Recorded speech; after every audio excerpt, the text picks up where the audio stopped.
Hey, good evening. This is the Stoughton City Council. It's Tuesday, May 10th of 2022. The first item on the agenda will be the roll call, and Dave's going to do that for us this evening.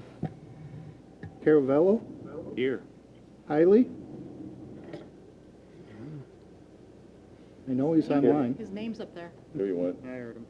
I'm here. Thank you. Hirsch? Here. Hunt? Here.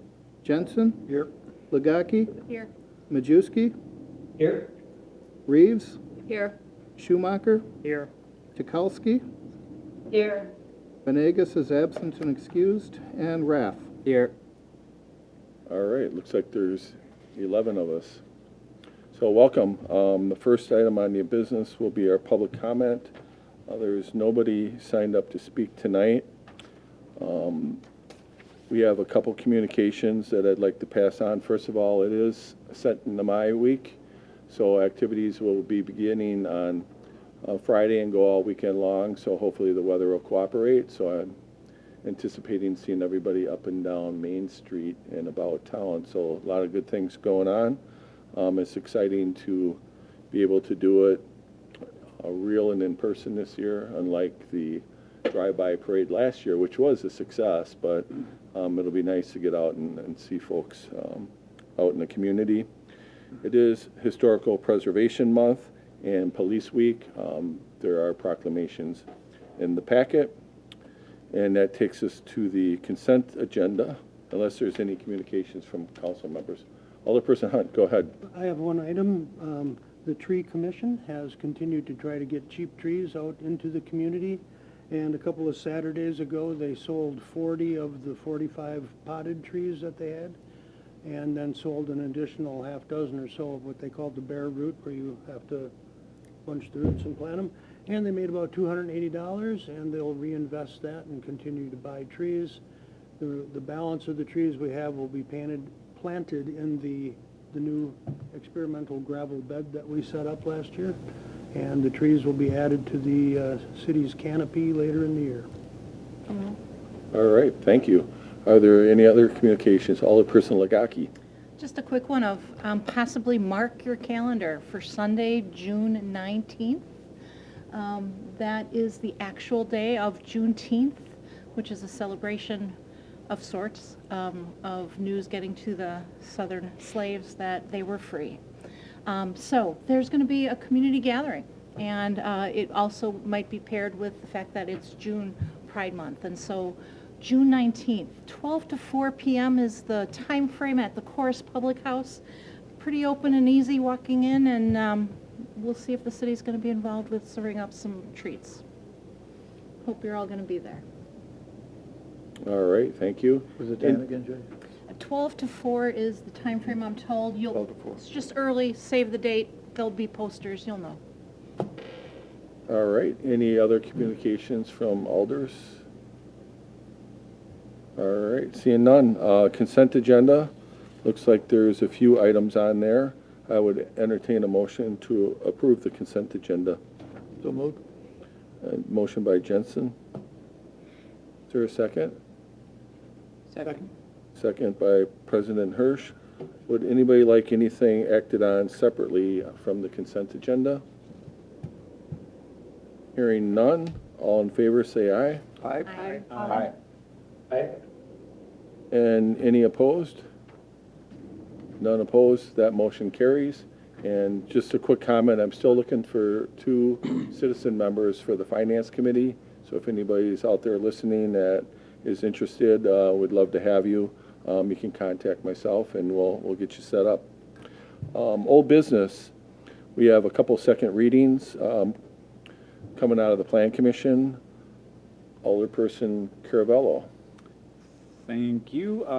This first one is the second reading of O12 of 2022, approving a general development plan for property located at the northeast corner of Williams Drive and Glacier Marine Drive in Stoughton, Wisconsin, and I so move. And is there a second? Second. Second by Alderperson Reeves. Alderperson Caravello. And this is, as we talked about at last meeting, this is for the Emmy Roth folks, the Cheese Company that would like to put their building at that corner and a rezoning request for that property. All right, thank you. Any questions or comments from alders? Well, this is the one I was hoping that we would see an actual picture of what it's going to look like. Is Rodney on? Yeah, he's on. Rodney, do you have a picture? The best one I had is actually on my desktop, and if you could find that and share your screen, that would be awesome. Yeah. I'll search for one quickly. Okay. Anything you want to add about the project while you're searching? Obviously, a project I think we're very excited about. The plan development process, the GDP allows for the larger or taller height that was required, 49 feet, as well as the parking lot tree island change. That's really the distinction as part of this GDP process for this property. And I'll just add, while Rodney's looking for that, we do have, we're scheduled to be in front of the Capital Area Regional Planning Commission, also known as CARPC, on Thursday night. They have a public hearing on the stormwater plan that is being proposed to serve this site. So typically what happens is we work with the engineers that Emmy Roth is working with, and they do a presentation to CARPC. Their internal staff will review the plan. We'll have some questions by the CARPC board members, and then I believe they usually make a decision maybe at the following meeting, if I remember right, and kind of go through that process. We don't really anticipate any issues, but that is one of the things that we're kind of working on simultaneously here in order to meet the timetable that Emmy Roth would like to begin their project. Did I miss anything, Rodney? No, I think you did well. Is everybody able to see my screen? We are. This is a recent rendering of the site as it would lay out. And we do have a representative from Emmy Roth here if anybody has any questions. I should just also add, this site plan allows for them to essentially double the size of the building going to the north in the future. You'll recognize as it's laid on the page here, that'd be on the left-hand side of the page, would allow for expansion of the building to the north to accommodate almost doubling the size of their building.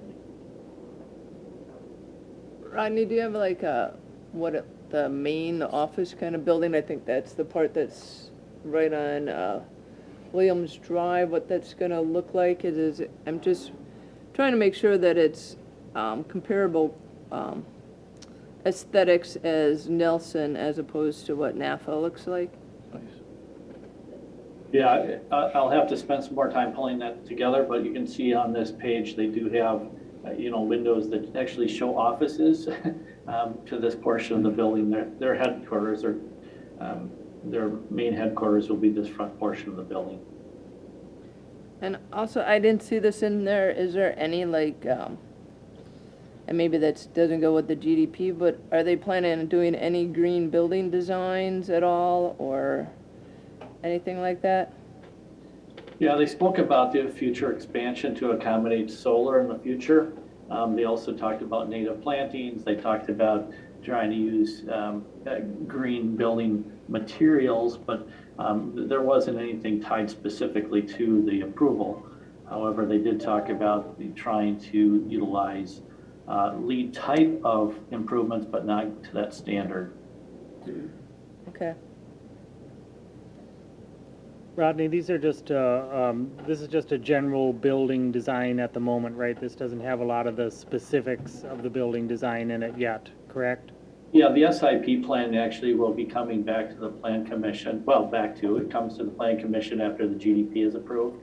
So in June, the actual building and site plan goes through the SIP process and get the next step.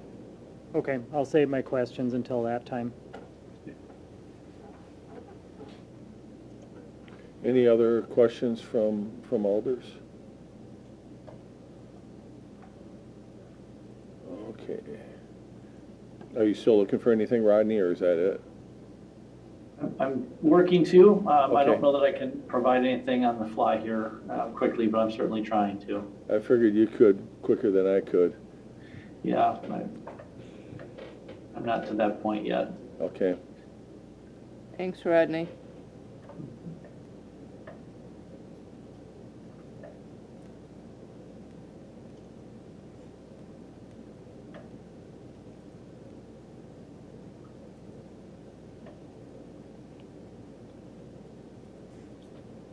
This actually shows the conceptual landscaping plan. I know that's not a building rendering, but I think we're really gonna have to err on the opportunity to look at the building plans more closely as part of the plan commission review process as the SIP is submitted for next month. Okay.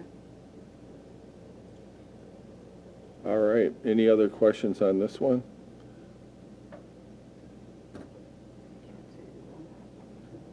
Okay. Seeing none, all in favor of the motion, say aye. Aye. Aye. And any opposed? All right, that motion carries. Thank you. Next item, Alderperson Caravello. And this one is also the second reading of 2022, amending section 78-920 and 58-2 of the Stoughton Municipal Code relating to the abatement of zoning violations, and I so move. Second. Second by Alderperson Schumacher. Alderperson Caravello. And this is essentially to just clean up language in regards to the abatement of zoning violations, which I think came from, at the behest, I guess you could say, of Attorney Dregney. Any initial questions on this one? Anything you want to add? I think we covered it pretty good last time. I did. I'd be happy to answer questions. Seeing no questions, all in favor, say aye. Aye. And any opposed? That motion carries. All right, next item is coming from Stoughton Utilities, and I wasn't able to attend that meeting, so who would like to make that motion or introduce this one? Alderperson Hunt? Sure.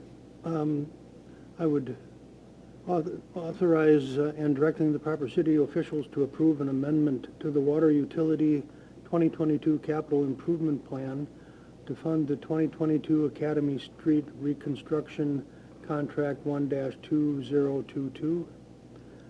And from my understanding of things, the process for a number of contracts that were to be, projects that were to be completed, the prices were much higher than anticipated, so we're looking at adjusting the cost on some of those, and the contracts would be slightly different. And I think probably Jill would be the best person to really explain everything. All right, is there a second to the motion? Second. Second by President Hirsch. Director Weiss, you want to run us through this one? Sure. And I'll try to not intermix them because they're all kind of interrelated, but this basically what's before you right now is to amend the CIP. We found that for the Academy Street project, really for water and sewer, each bid about 35% over what we had. So ultimately, we're doing budget adjustments, and that's what the next couple items are all about. Ultimately, is to adjust the budget to be able to fund the Academy Street project. On the water side, I guess the big piece here is that we were able to reallocate dollars. The one change here ultimately that is kind of material maybe is that there is a section, we were planning to abandon a section of water main on Giles. Currently it's valved off, no issues. It's been like that for many, many years. We just figured this would be a good opportunity with another project of abandoning water main to do it at the same time.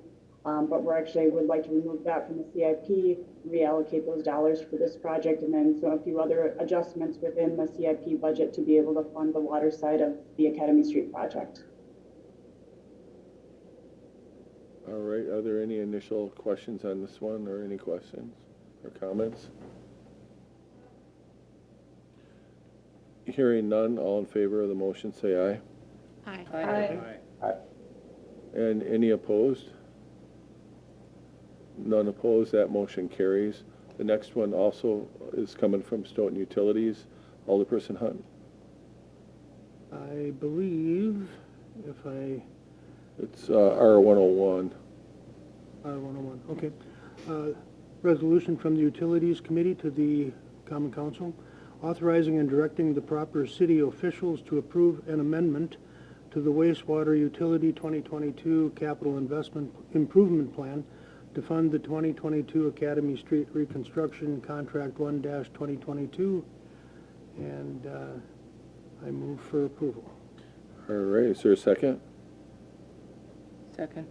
Second by President Hirsch. Alderperson Hunt. Again, this is predicated on the need for changing the anticipated cost due to contractors being quite busy and not being in the same range as the engineers had anticipated on this. So there's a need to adjust the spending, and maybe the borrowing. But again, I'm sure Jill is best for explaining that. Go ahead, Jill. Thank you. So in this case, sewers, we had more monies ultimately that we needed to kind of adjust around to make this all work. What's before you right now is to amend the CIP budget in a total of $93,355.25. That doesn't eliminate any projects, but we were to kind of able to move some stuff around. That does not fund the entire sewer side, and that's ultimately what you will see next. But really to amend the CIP budget to basically have some money set aside and move into the Academy Street project. All right, thank you. Any questions or comments on this one? Hearing none, all in favor say aye. Aye. Aye. And any opposed? That motion carries. Thank you. Next one is number 102, Alderperson Hunt. Moment. There we go.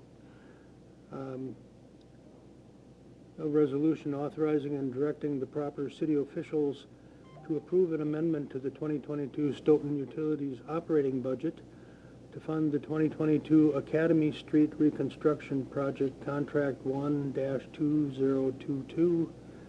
And I think, again, I should just allow Jill to do the explaining. All right, is there a second on this one? Second. Second by Alderperson Reeves. All right. Director Weiss. Thank you. So here now we're looking at, I guess, besides the CIP amendment, then we're also looking at moving monies within the maintenance budget, and that's kind of basically $40,257.75, and then ultimately adding to the budget ultimately of $26,742.25. All those monies combined ultimately is enough money basically to fund the sewer side of the Academy Street project. So ultimately what this results in is taking cash reserves and moving that into the budget, and ultimately amending the budget to add that additional $26,742.25.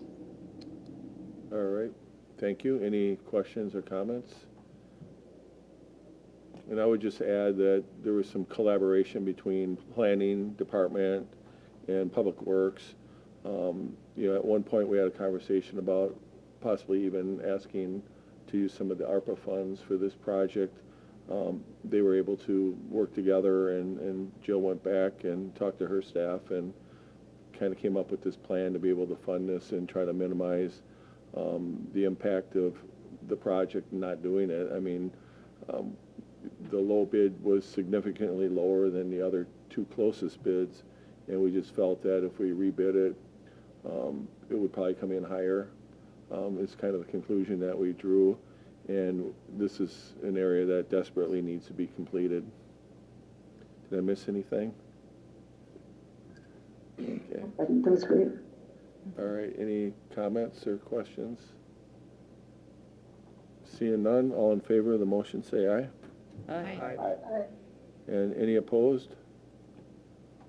That motion carries. It looks like we have one more for you, Fred, and this is Resolution 103.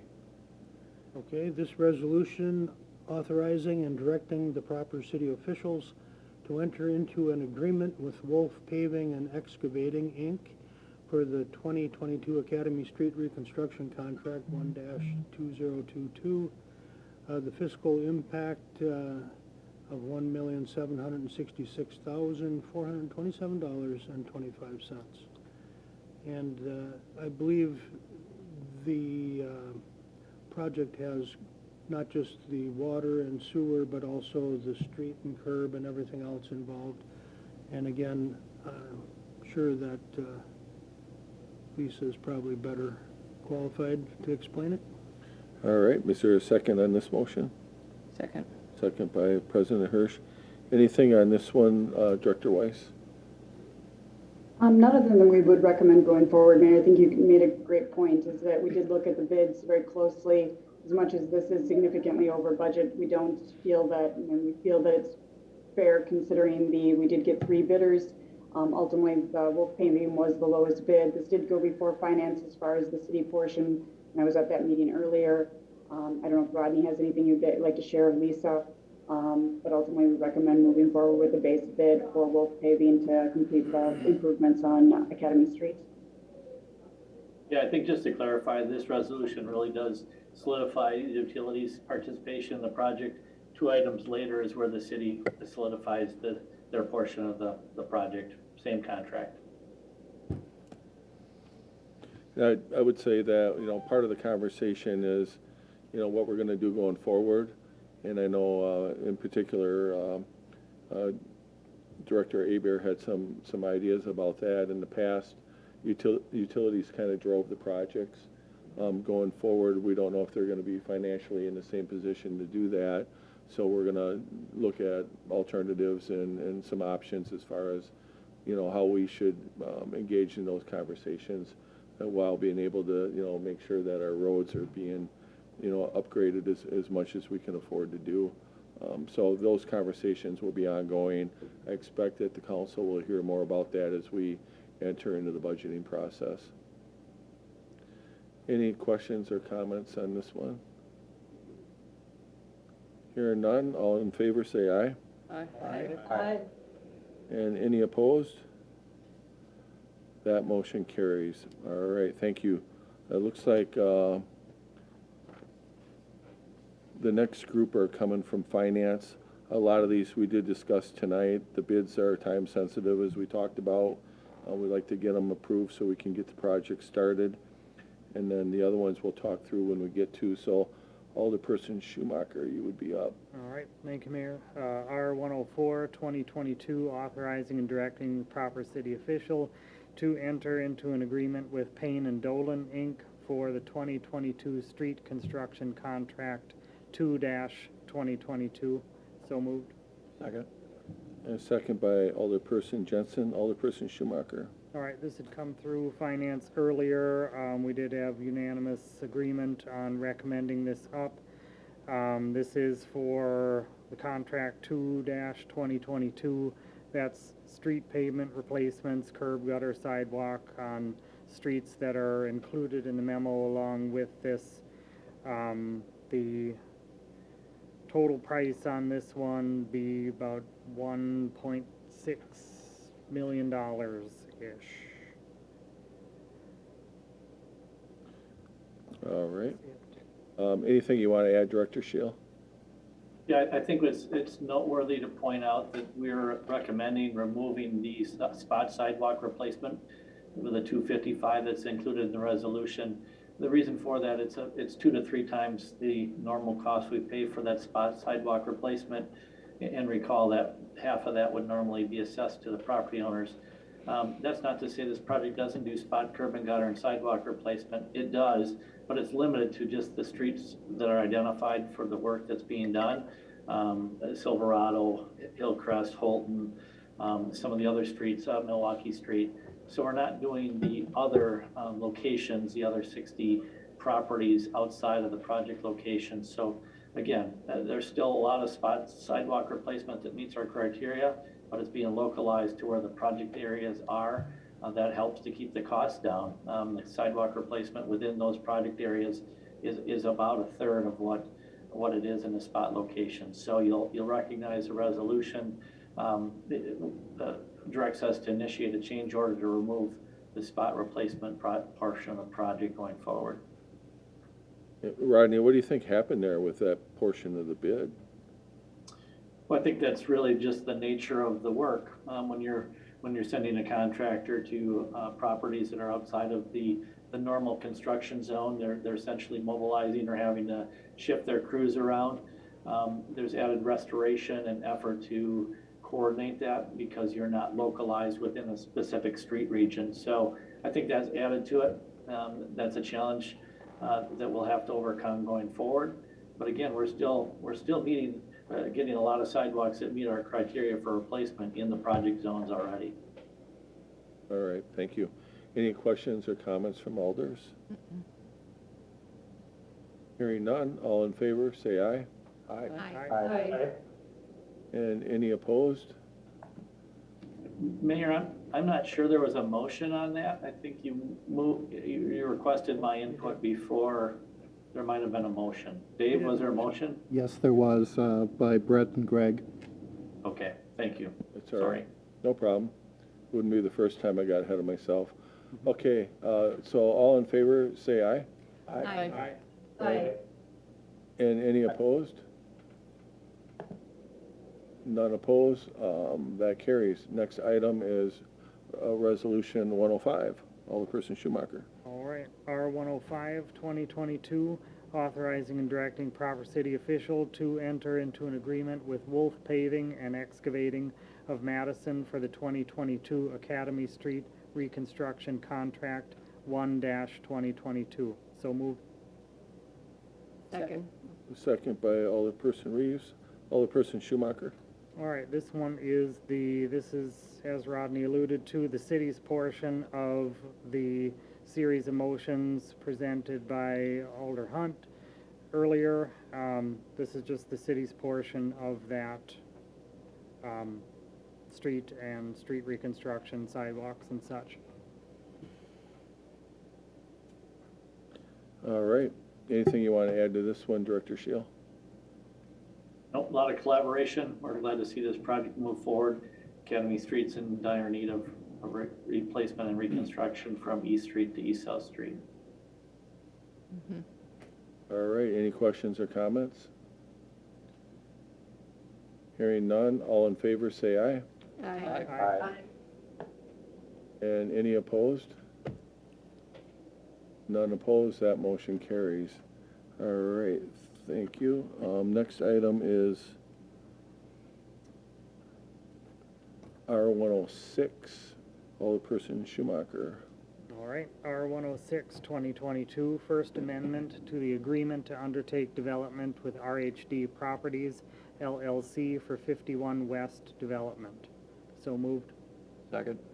All right, there's a motion and a second by Alderperson Jensen. Alderperson Schumacher. This is one that we talked about at Finance just before this, and we approved the resolution as it was presented in our agenda, but there have been, over the last couple of days, a few more developments that are, I don't know if it's going to clarify or make it more cloudy. But that Attorney Dragney has brought to light with it, so. Are there initially questions about this before we get into Attorney Dragney? And then we have Director Gillingham here as well to talk about the insurance component. All right, hearing none. And then I can put, you want me to put this email up here, or do you just want to walk through You it? can if you'd like. Okay, so we've had a number of conversations with the city attorney, our HR risk management, as well as developer, Civmec, who's our insurance provider, and then some of Matt's other associates, and we're trying to come to a conclusion here, and I'll just let Matt kind of walk us through it, or if AJ, you have anything to add. Matt and I talked ahead of time, and he was gonna lead us through, but I'll. Okay, so what I have here is kind of a summary that we received this afternoon, just trying to understand what the issues are with the insurance and how we might want to approach them. Go ahead, Matt. Okay, so this development agreement includes an extensive discussion of indemnification and insurance obligations. And in general, it requires the developer to indemnify the city against claims arising from the developer's work in the development. And it requires the developer and the developer's contractors to carry a variety of different types of insurance. And in most cases, it requires that the city be named as an additional insured party on those insurance policies. And so these indemnification and insurance obligations are intended to address risks that may be presented in connection with the development activities that are taking place under this agreement. The thing that we got hung up on basically here is we had a recommendation from CIVMIC in their recommended insurance-related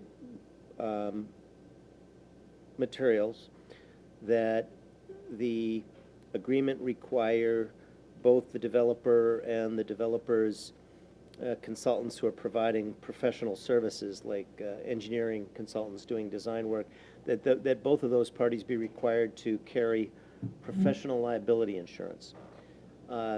We understood why it made sense to require the engineering consultant who's doing design work to carry professional liability insurance. We've had a difficult time understanding what the rationale was for requiring the developer to carry professional liability insurance. We did include that in the agreement that was approved by the council a couple of weeks ago. Since then, the developer, working with the developer's insurance advisors, has come back to the city and said, this is difficult for me to obtain, and it's costly for me to obtain, and it's going to take time for me to obtain it, and asked us to reevaluate whether it's necessary. So we went back to, we spent a number of days here trying to get a better understanding from CIVMIC regarding what the basis was for the recommendation that this be required. They at one point in the process recommended that we talk to one of my partners, Kyle Engelke, who works with them, and I did talk to Kyle earlier today, and then he talked to them. Mm-hmm. and here's my understanding kind of where this is coming from. From a risk management standpoint, they're saying, look, the developer, although the developer faces potential claims from investors, maybe people who are buying lots and wish to develop, if something goes wrong, there may be a claim that the developer faces that would be covered by a professional liability insurance. So it's not that the city would be asserting a claim against the developer for some negligence associated with professional liability, but maybe some third party would be. And that if that happens, that could be financially damaging to the developer. And our question to them was, well, why is that a concern to the city? If the developer's got an investor who sues and covers damages, why is that a concern for us? And they said, well, that would be a concern for the city if all of the other belt and suspenders that we've built into this agreement to protect the city don't work, and you need to rely on the indemnification provision, namely go back to the developer and say, you need to cover this claim. If the developer doesn't have any money, then the indemnification isn't there as a stopgap measure against that kind of a claim. I said, okay, now I understand why you're saying that this is something that perhaps the city would want to include. Now, that leaves you to kind of do a risk management assessment. Do we need this? How badly do we need this? Do we have other things to protect us? So the other things I say in the email are designed to kind of help you get a better understanding of what the risks are that we see and the other protections you have available to you. So first, the first and most significant risk associated with this contract is whether the developer actually does the work that the developer is required to do, constructs all of the public improvements that are needed, the streets and the sewer and the water infrastructure, and does so in a way that's acceptable. So how does the contract address that risk today?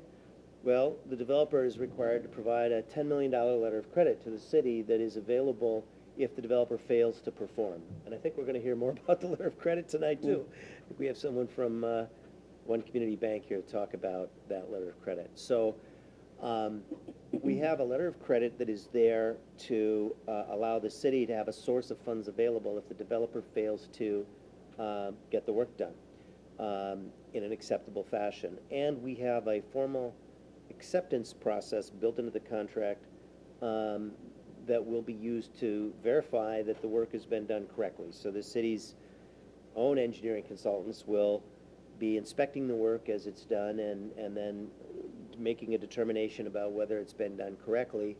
And only once it's been accepted using that process, only then will that letter of credit be reduced. So that's one risk that we see, and that's how the contract manages that risk. There are other potential risks that we see associated with potential damages to third parties due to property damage or personal injury claims that might arise as a result of the work. That's why the contract requires the developer and the developer's contractors to carry all of the various different policies of insurance described in the contract, including commercial general liability insurance, business automobile coverage, workers' compensation and employers' liability insurance, to address, and the city will be named as an additional insured on those policies so that if there is a claim asserted against the city arising from a personal injury or property damage associated with this project, the city can tender that claim to that insurance company and would find that as a way of managing that risk. The professional liability insurance provision of the contract, currently, as I said, it requires both the developer and the developer's engineering consultant to carry that coverage. And so the question before you tonight is whether to say, well, we need that from the developer's engineer, but we don't think we need it from the developer because we're not receiving professional services from the developer, and the other kinds of claims that we're concerned about, we think we have adequate protection against. And we do recognize the possibility that the developer might face a claim that isn't covered, but, and this is the question for you all to decide, we're satisfied that that's a risk worth taking from where the city sits because you've got enough other ways of protecting yourself against claims that you think that's a risk worth taking. So that's where we are. And that's the question for you tonight is, do we go back to the developer and say, do we amend the agreement and say, developer, you're not going to be required to acquire this professional liability insurance, or do we say, no, we think that you should carry that insurance, even though it will take you more time and money to get there? So that's the issue. And anything else, AJ? Yeah, I do have a couple things. So just to give a little bit of history, we went back through the last, 8 contracts, and we have not required this in the past. So this is something new that CIVMIC has brought to our attention. The policy that we're talking about is upwards of $20,000. So we're not talking a minor cost to the developer. We do not have this written into our outline that we currently use for CIVMIC and what that CIVMIC has given us and what the expectations should be in regards to the minimums for insurance and what's covered. So this is something completely new. And like we've said, we feel that we have the $10 million in protection, and we've not requested this in the past. So not to say, Mayor and I were talking about, this is something that we'll definitely look into, but I think the amount of time that Attorney Dregney, myself, and CIVMIC have spent on this, we know that there's not really a clear answer other than the information that we've given you, and we felt it was best to bring it forth here and you to make that decision. But again, we haven't done it in the past. President Hirsch? I have a couple questions. First, if they get this liability insurance for home, is it only for 1 year? And so, I mean, we ran into this in another RDA thing where what if somebody does a claim outside of that year? Where do we land at that? I mean, sometimes people, you know, if something happened, let's say, the last day of this year, but they don't do a claim until the following day, and then all this insurance has expired. How does this all work? I mean, I'm just trying to make sure that we're covered. I mean, I know it's a lot of money for the developer, but if it's, I just want to, going forward, how does this work? I mean, I don't want the city, if something comes up, that we're not covered at a later date. Yes, so the agreement right now includes a discussion of this very issue, and it says that if an insurance policy that is required by this agreement is maintained on a claims-made basis, then there are additional requirements that apply. And those include a requirement that the retroactive date must be shown and must be before the date of this agreement or the approved construction start date.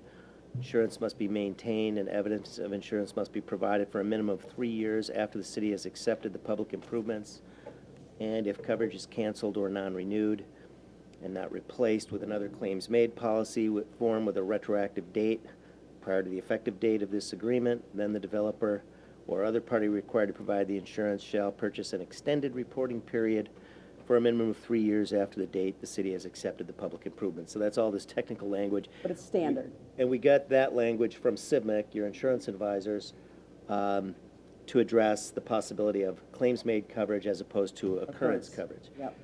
So that's one piece of information. That's if they use the insurance or if they don't have insurance? That is for any of the policies of insurance that they are required to carry if they are under this agreement. If there is no obligation to carry a particular type of policy, then they will not have any obligation with respect to. So here the issue is, the only thing in question is, because as I understand it, the developer and their contractors have not objected to providing any of the other types of insurance Correct. that are being Correct, and we required. have all of the endorsements as well. Okay. So if the council decides that professional liability insurance is not required from the developer, then that will not be provided, period. But we have our general liability that we can go back on and the other insurances that we have. There will be the developer will be required to carry general liability insurance and other types of insurance that I mentioned, just not professional liability. Okay. And those all have that 3-year coverage in that requirement that Matt just read to you. So that covers all of those. Specifically, what we're looking at is that professional liability that we haven't asked for in the past. So that really came out of left field. And that's basically for like MSA to do the engineering in this particular case. And then other projects, you know, where we've had MSA or any of the other. But MSA has to have their own insurance. They will, Right. they are required to carry professional liability insurance. Which makes sense. If you're a company, you usually have that anyway. If you're providing professional services, you would, and that's one of the reasons they're not objecting, because they have They it. should already have it. They do, and so they have it, and they're saying, here we have it. And so that's not an issue for them. Right. The other thing I'll just mention is, this has been a bit of a journey here on this insurance issue. CIVMIC has, I mean, they've provided to the city over the years recommended standard insurance requirements that have been used in, they've been used for public construction contracts, and they've been used in development agreements as well. But what we've learned is that they have said, look, they weren't necessarily designed or intended for these development agreements with developers. And so we had to go through with them and ourselves, you know, okay, well, what should we include and what shouldn't we? What I would like to do after we get past this issue is work with AJ and then to bring back to you all for your approval minimum insurance requirements for use in different kinds of projects that the council will have seen and endorsed so that we can show developers and others these are our minimum requirements. But I've also seen in looking into this or what looks like a suggested protocol for the city to follow in cases where there's a request for deviating from those standard requirements, and then giving your department heads a process to say, this particular requirement doesn't make sense in this contract for this reason, so there's a way to deal with that. But we're not ready with all of that right now, but I would like to come back to you in the not-too-distant future with policies that address those issues. Brett has his hand up. Alderperson Schumacher. Either AJ or Dragny, do we know what CIVMIC, what's driving them to begin recommending this suddenly, or is there pending litigation somewhere, or? I think where this came from was that the professional liability insurance language was a recommendation in the materials they provided historically that they said were not specifically designed or intended for use with development agreements of this kind. And there was an inclusion of professional liability insurance in that, and when we went back to them and said, well, should we require it here or not, and of which parties, that's been the journey. Initially, it was everyone, developers, contractors, and their design professionals. Then the next evolution was, well, we don't think their contractors need to provide it, the people doing the construction work, but the developer and their design professionals.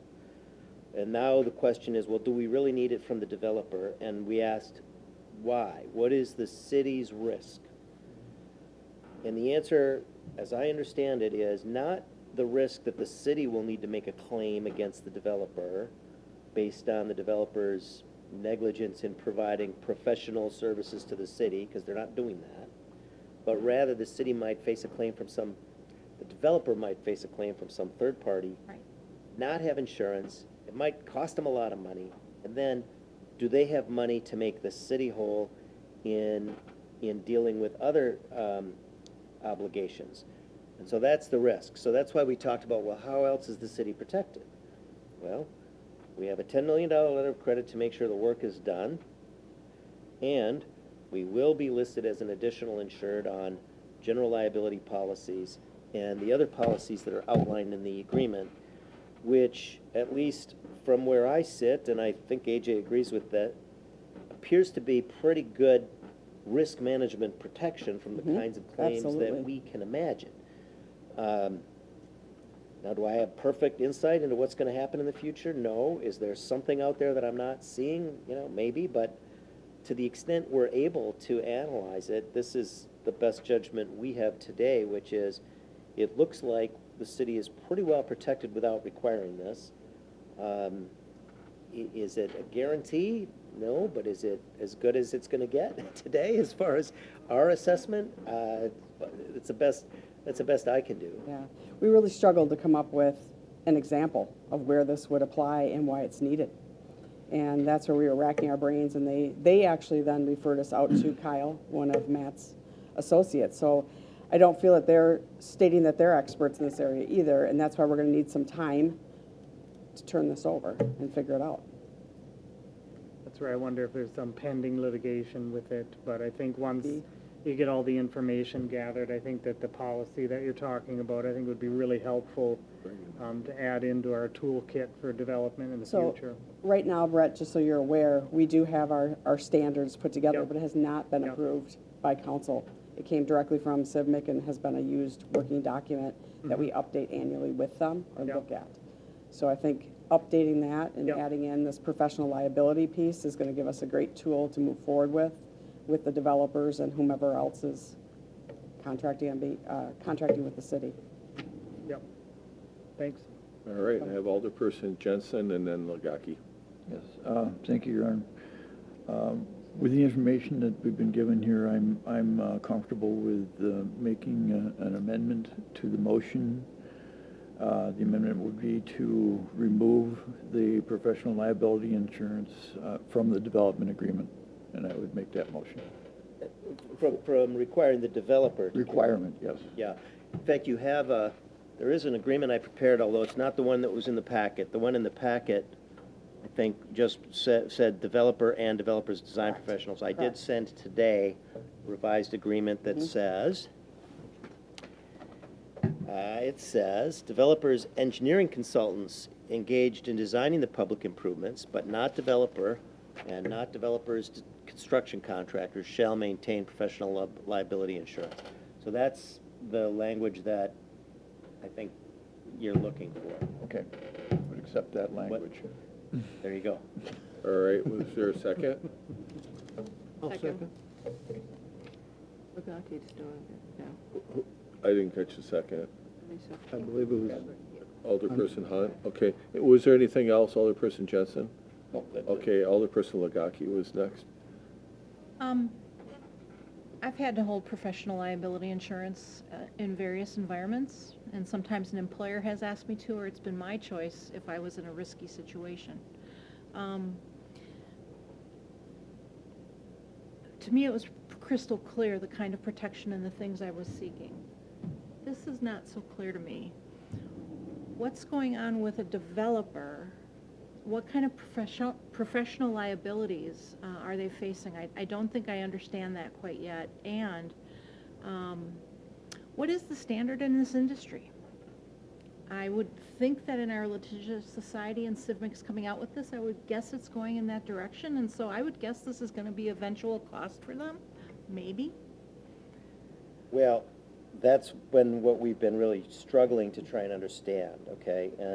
And so what I heard from our insurance professionals at CIVMIC is that developers can face a variety of claims because but in this context, it looks like the kinds of claims they might face wouldn't be from the city, but would be from other parties they're dealing with. So investors or people who are buying lots from them who find that the developer has failed to do something that should have been done to make sure that the project would proceed appropriately.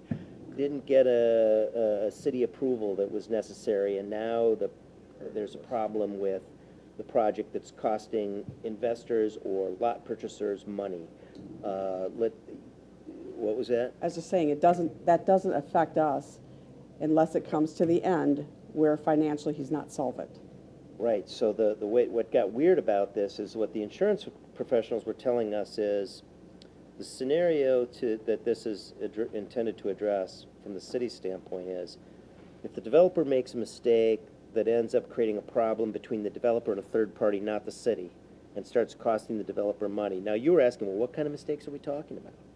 And I guess what I was hearing was, you know, anything that that a third party might point to the developer and say, well, you were responsible for getting this zoning approval that I needed so that I could construct my building, and I bought a lot from you, and you didn't get the necessary approval that you told me you had, and now I'm held up for 6 months to a year, I can't build, and it's costing me X dollars. One example. But those are the kind, I mean, can you think of any other examples that they gave? No, Matt, and I think the piece comes back to that discussion that we had. We have that $10 million letter of credit. The examples are where we struggled. Yeah, I mean, we struggled to get examples out of anyone where this would go south. I would guess CIVMIC should be providing you with the rationale That's for where this we new went. criteria. Well, That's where we went. We can share with you what they sent to us, and what they sent to us was It was a sell sheet. it was basically their sell sheet. Why should developers buy this insurance product from an insurance company? Okay, and then like you could get sued by anybody for any of these reasons, and this is why you should buy this insurance. But it didn't translate very well into specific examples of, well, this is what might happen on this kind of project. Situation, yes. We had a very difficult time taking that and saying, oh yeah, here's where we can see the potential for a claim. So, I mean, if you ask an insurance advisor, should somebody have insurance, The answer seems to be, most of the time, yes. Absolutely. I mean, that's kind of what the feeling was a little bit on this. Well, of course, developers should have professional liability insurance, because, now, I don't want to suggest that there aren't claims out there that developers have to deal with sometimes, and there may well be. And the claim would be, developer, you really should have looked into this. You should have done more due diligence to make sure there isn't this problem or that problem that's now my problem, and so I'm going to assert a claim against you, and then I guess the question is there some kind of insurance product available to protect a developer against that claim? And that's kind of what this has been about. I think the other piece, Matt, is in the other communities that you've worked with, you didn't have examples to bring forward saying, hey, we required it here. This is the first time I've really dealt I with just this ran issue. into it. And how many years have you been doing this? Too many. Right. So you're not new by any means. So, because that was the next question I'd ask Matt. Can you tell me in the other communities that you represent, has this ever been brought up? So it's brand new for us. It's brand new, but potentially eventual, even though we can Maybe. question whose need is this. It might be coming from the top down rather than really coming from the industry itself. And I would hope that if this, I think the city faces some risk though, not so much in the dollar amounts and all of that, but the only thing, and I don't know if this holds any water legally, Matt, but the only thing that concerns me is that perhaps with this developer, if they get sued, try to come at us for not holding a standard, for not holding it there. That is where I am concerned that there could be risk. And Yeah, I see no risk of a claim by the developer against the city saying, you should have made me buy this insurance product. I don't Not see gonna that happen. as a risk, no. I mean, not yet. I mean, that would be a crazy world, but, Some lawyer will come up with that. yeah, you know, I begged you not Surprise to what make me happens. buy this insurance, and you didn't make me, and so now, I don't think that's, yeah. All Thank right, anything else? All right, anybody else? Alderperson Hunt? I was just in thinking about the manner in which claims would come about. Even if the developer had difficulties of the sort with investors or people buying lots, I can't picture a manner or a claim where the city would then be held responsible for something. I mean, you could be sued, but I don't see how the city would be held responsible We because don't have any money either. we don't have any money either, that's right. So it seems to me with the range of different insurances that we're like co-covered with, and the fact that if the work is completed properly but then does not perform well, then the engineer's insurance would cover that anyway. So I think the work itself would never cause us a problem. So it's really whether or not some distant sort of request from someone who was unhappy with the developer somehow could be laid at the feet of the city and we would be held responsible. And it's hard to picture that. So I think we're pretty well covered. Okay, anybody else have any questions or comments? So we would be voting on the amendment to remove the developer from having the professional liability insurance. So all in favor of the amendment, say aye. Aye. Aye. And anybody opposed? That motion would carry, and that would take us back to the original motion as amended. So the original motion is basically to accept the amendment to the agreement with that amended version, which excludes the developer from having that professional liability insurance. Any questions on that? Hearing none, all in favor of the motion, say aye. Aye. And any opposed? That motion carries. All right, thank you. We'll probably be talking about that again sometime. Hopefully not too soon. Yeah. Thank you, AJ. Oh, you're welcome. Have a good night. All right, next item is Resolution 107, and this one would be a letter of credit for RHD development. And actually, the letter of credit is $10.9 million. And this one came through the Finance Committee, Alderperson Schumacher. All right, R 107, 2022, is an irrevocable standby letter of credit regarding developer agreement with RHD Properties LLC for 51 West Development. So moved. Second. Second by Alderperson Jensen, Alderperson Schumacher. All right, this is the letter of credit with the 51 West Development, based on the developer's agreement that we've approved prior. $10.9 million. What this one does is it, with the creditor that they plan to use, it takes, or does not require that we have to have the financial institution be rated by Moody's, Standard & Poor's, that sort of thing, that they just don't carry that rating. We reviewed over, or at least had within our packet, the financials that were from one community bank, and they didn't seem to have any issue with being able to cover $10.9 million on their letter of credit. All right, are there initial questions? Lucas is here from One Community Bank. Anything from your perspective you wanted to share? Looks like you have the next two items are similar. No, thank you, Mayor. Yeah, so the One Community Bank is not rated by Standard & Poor's or Moody's, since we do not issue any public debt and have any reason to have the bond rating that from those companies. I did just take a look at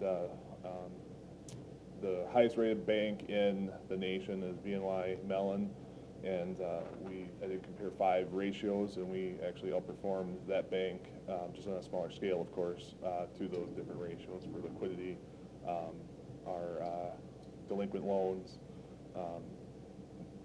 return on equity, return on assets, and our leverage. So Lucas is here to answer any banking questions you may have. Otherwise, Attorney Dragney, did you have something? I'll just say that the reason this is here is that the way that this agreement is drafted, with respect to the letter of credit, it says the letter of credit needs to be provided by a bank that is either has one of these ratings or is approved by the city. That's kind of so the city has the ability to approve this bank. You know, I've talked to Lucas. I've said, if anyone has a better way to do this, I'm all ears. If there's a better way for me to identify some kind of objective way in an agreement to say any bank that meets X, Y, Z criteria is just fine and we don't have to have this discussion, I'm open to discussing that. I just haven't seen that. I'm not aware of another way to approach that. So the policy question or the issue for the council tonight is simply whether you are comfortable that One Community Bank is an institution that you should accept this $10 million letter of credit from, whether it has the ability to stand behind that kind of a commitment. That's the issue. Any questions or comments from council members? Hearing none, all in favor of the motion, say aye. Aye. Aye. And any opposed? None opposed, that motion carries. Don't go too far, Lucas. I just lost my packet. The next one is also coming from the Finance Committee, Alderperson Schumacher. All right, R108-2022 is an irrevocable standby letter of credit regarding developer agreement with ROB Real Estate Brokerage and Builders LLC, re the Parker Cole Edition. So move. Second. Second by Alderperson Reeves, Alderperson Schumacher. Same thing, another letter of credit by One Community Bank for this development. That would be the Isham Street extension. Much smaller letter of credit. Yep, $801,000. All right, any questions or comments on this one? Well, with this one, how come that issue of insurance didn't come up? Good question. Are we in the full developer agreement with it, or, because this was just a pre-annexation agreement, I think. We may be back talking about that. I don't recall. No one has raised that with me, and I haven't gone back to look at that agreement. I assume that we've got the same insurance language. We may be hearing from that developer before we're done. Rodney, do you happen to know if that developer has satisfied the insurance requirements of the agreement yet? I have not. Okay. I will take a look while we're here and let you know what the agreement there says. But I think we waited to finish the other one to do this one, so the insurance language should be the same.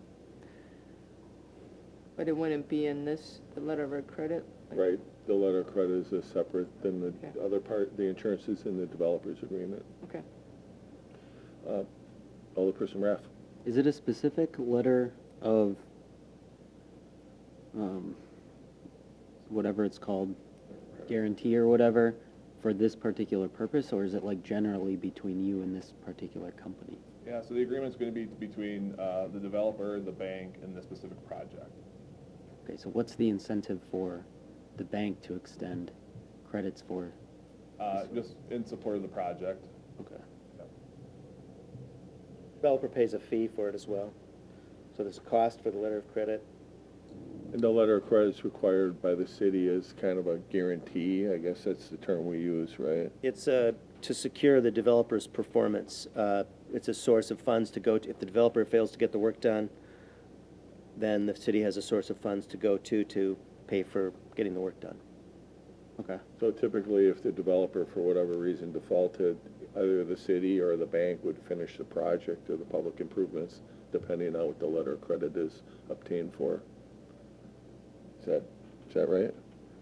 I'm sorry, I was... It's basically to make sure somebody completes the project. Yep, that's right. And we either receive a letter of credit or a performance bond.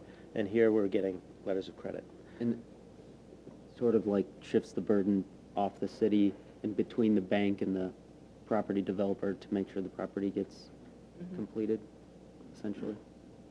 Yes, that's a reasonable way to think about it. Yep. And oftentimes, it's in a tax incremental finance district, so there's been debt that's accumulated, and if we don't have this letter of credit and the developer defaults, we'd have potentially all the debt that was accumulated to get the site ready and no means in order to pay for it. So the letter of credit provides us that backup, if you would. Security. Security is a good word for it. Okay, anything else? It's a good question. Anybody else have any questions? All right, all in favor of the motion, say aye. Aye. And any opposed? Unopposed, that motion carries. This one here involves banks, but not Lucas. This one here is coming from Thanks, finance. Thank you, Lucas. R109, Alderperson Schumacher. R109, 2022, a revision to authorize signatures for the city of Stoughton with local depositories. So moved. Second. Second by Alderperson Jensen. Alderperson Schumacher. Yep, this came through finance tonight, and it was noted that the checks for the city are signed by the city treasurer, but the city treasurer is not officially approved to be a signatory on there. So we're just correcting it. All right. Any questions or So comments? have we defaulted on all these checks and people can't cash them? Technically, yes. Oops. We printed them on rubber checks. Yeah. Attorney Dragney. Just to answer your question, yeah, we'll probably be hearing from that other developer because that requires everyone, the developer's contractors, construction contractors, and their design professionals to carry professional liability insurance. So my guess is we'll be hearing from them All before we're right. done. Yeah, it looks Okay. like he's on the meeting, so at least he's been introduced to it tonight. Oh, yeah, there he is. So that'll make, Okay. yeah, we've already started the discussion. Yeah. All right. Anything on this signatory one? Hearing none, all in favor, say aye. Aye. Aye. And any opposed? None opposed, that motion carries. All right, we're at item number R110, which is coming out of public safety, and somebody's been waiting here patiently to talk to us about Taste of Stoughton. I'll let Alderperson Jensen, are you still the chair of public safety? You bet I am. All right, you want to introduce this one? You bet. Public Safety Committee would like to recommend Resolution 110 2022, authorizing and directing the proper city officials to approve a Class B, or temporary Class B beer and Class B wine retailer's license and a special event license to the Taste of Stoughton, and I would move for approval. Second. Second by Alderperson Lukaki and Alderperson Jensen. Yeah, been a successful event for what, 3 Technically the third year. years? Okay. And I know that the chief didn't have any issues with it. The way it was laid out, I think there's some minor improvements. And I strongly recommend that people attend. It was a lot of fun last year. It's hot last year. Tell me. Yeah. So Crystal Welsh is here to tell you a little bit about the event, and then we'll have a conversation after that. The main two differences this year you're going to find is when you walk in, your sight won't be blocked by the bounce houses, because we didn't really think about how tall they are. So we're going to move them to the back corner so that the families have to be drawn through and drawn in, kind of like getting milk at Walmart. But the Mad City Cornhole, we're going to have them come in, and they're hosting a beanbag tournament during the event, so that's going to attract a lot more people. And they said they already have 14 teams signed up in the Madison area coming to Stoughton for that specifically, so that's really awesome. Another thing we're doing is we're making the tent 40 by 100 instead of 40 by 80, so that we can fit more people under the tent so they can enjoy the music and not get a sunburn. And then if it rains, then we can have the show will go on. We're also moving the beer tent closer to the music, so it's not such a distance, so that people can enjoy both at the same time or not.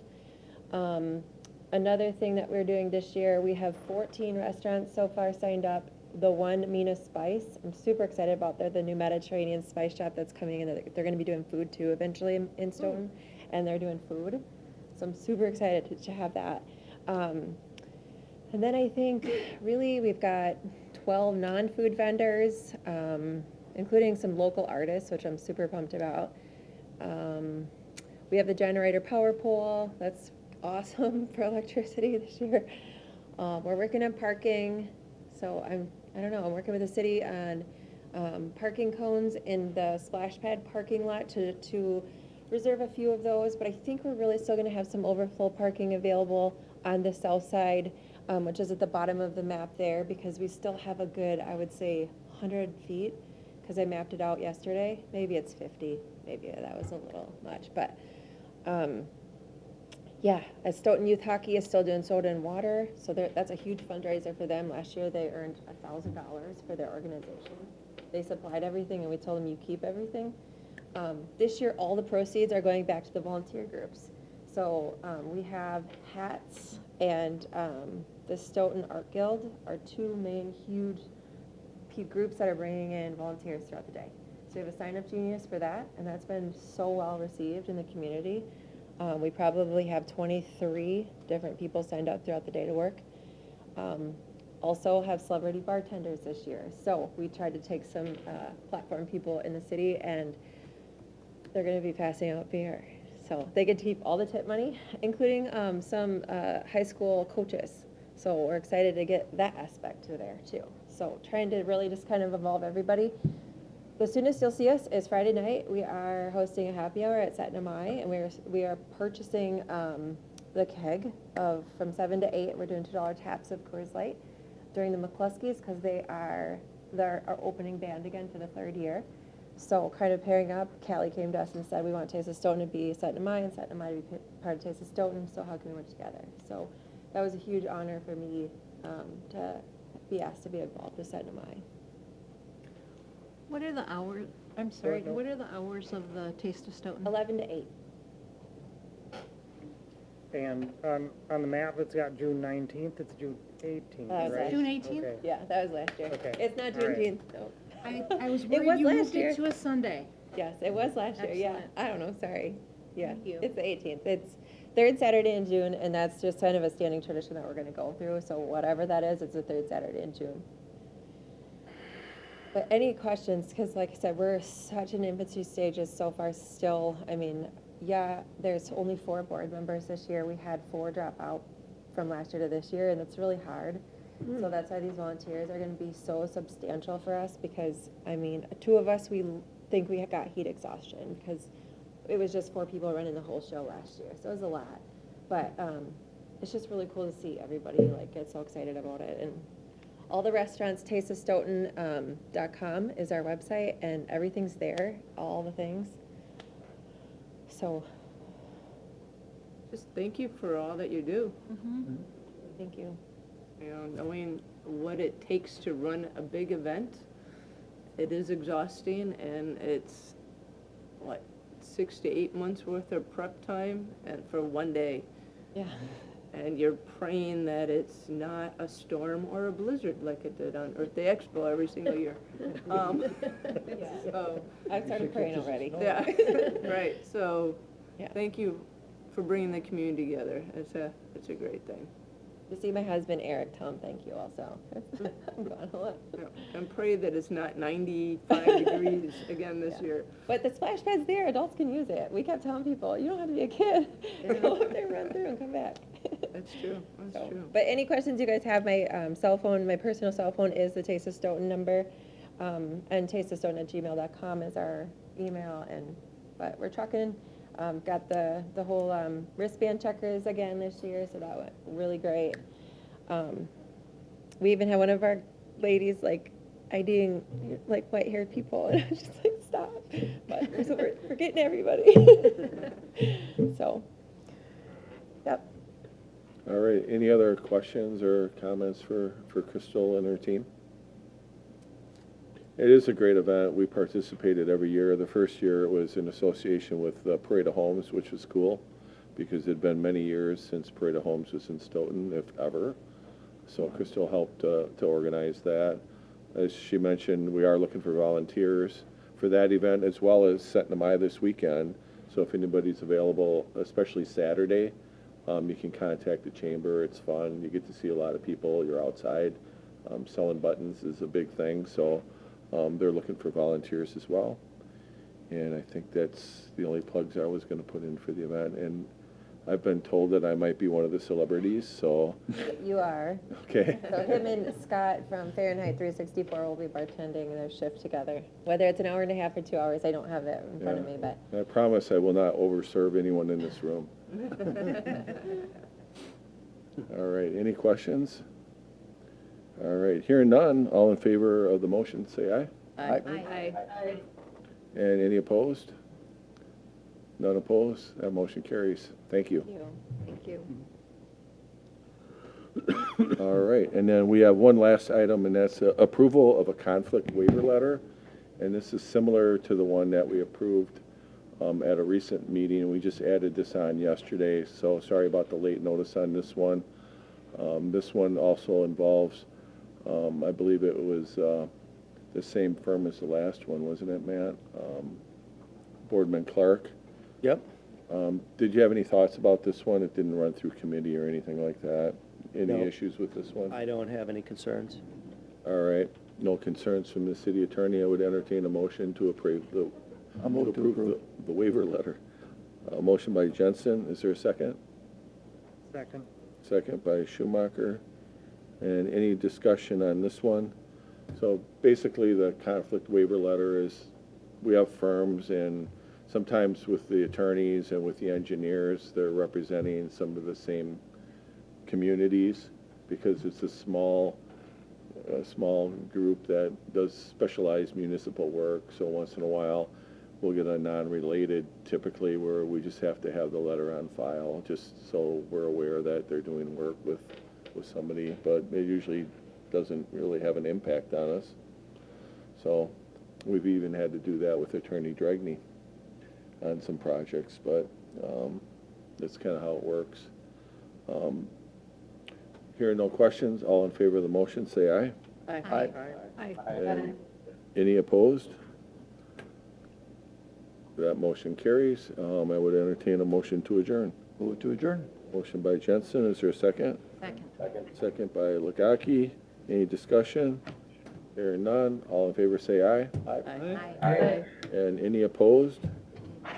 None opposed. Thank you, have a great night. See you this week. Everyone.